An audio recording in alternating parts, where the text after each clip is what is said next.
Prints have quite literally changed my art business for the better. Let me tell you why and how to make fine art prints of your own art. If you're new here, my name is Emily Winslow and I'm a watercolor artist who loves to spread the joy of art to others. If you're an artist, you know that making each piece of art can be really time consuming. And that's what makes original art so unique, but also really expensive. So I wanted to find a way to offer some cheaper options to my customers who may not have the means to pay a lot of money for art, but still want to support me as an artist or hang up something beautiful in their home. Now, I only make prints of select pieces of my art. For my art brand, I just wanted to make sure the majority of my art pieces are originals. But the prints that I do offer, that allows me to get them into gift shops, to sell a lot more on my online shop, and to sell a lot at art markets. So if you're an artist who wants to start making your own fine art prints, let me show you how. I'm going to start with the scanning process, assuming you already have your completed piece of art. Okay, so I'm going to do a quick demo using my Epson scanner, and this scanner is called the Epson Perfection V600. I will link that in the description below.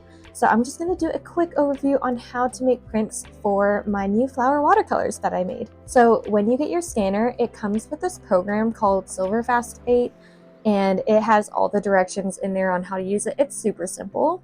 So the first thing we're going to want to do is plug in the scanner to the computer. So I'm just going to go ahead and do that. And now that we have the scanner plugged into our computer, and also make sure that it's turned on, you'll see the green light here.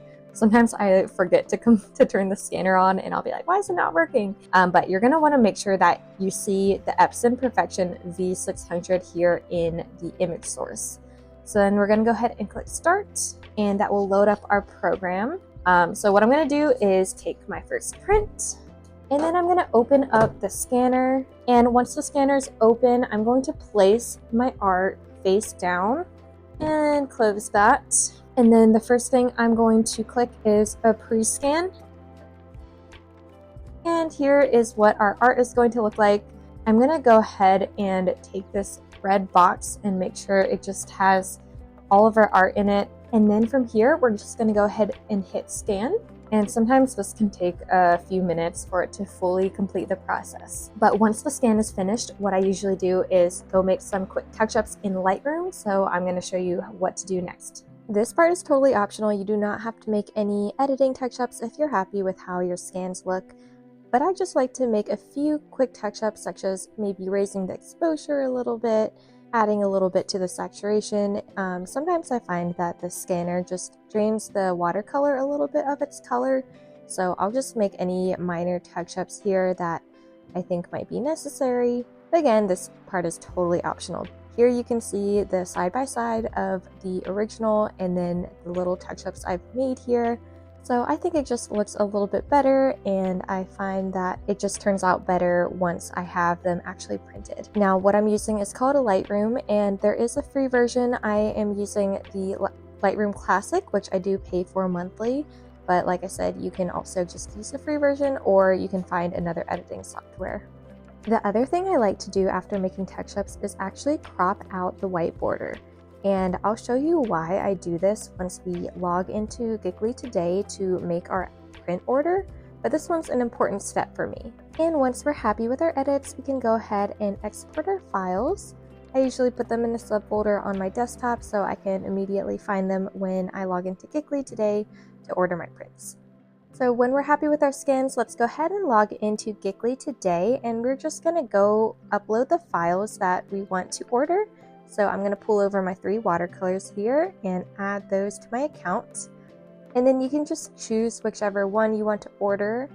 And in here, this is where you can, it can be up to you, but I like to go with Epson Premium. I've kind of tried out a few different ones, and to me, that one felt most like watercolor. So then this is where I mentioned cropping out the border is important. So I want to order 8x8, but I'm actually going to hit 7x7 here because that's going to allow me to add in a 1/2 inch border. So we're going to see that on the next screen here. So go ahead and click proof and finish. So in here you can make sure your paper is Epson Premium, and then to border option, I want to add a 1/2 inch to all of the sides.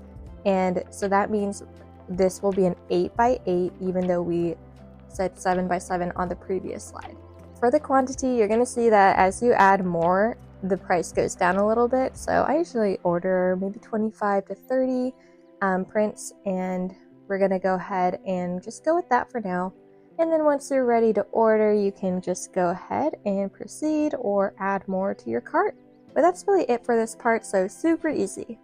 I hope you all enjoyed this video and learned how to make your own fine art prints for your art. If you have any other questions about this, do not hesitate to let me know in the comments below, or you can contact me on social media. You can find me at Watercolor with Emily. And I'd love to know what else you want to learn how to do in your art business. I'd be happy to make another video on it. And as always, I'd love if you go subscribe to my channel and like and comment on this video. Until we paint again next time.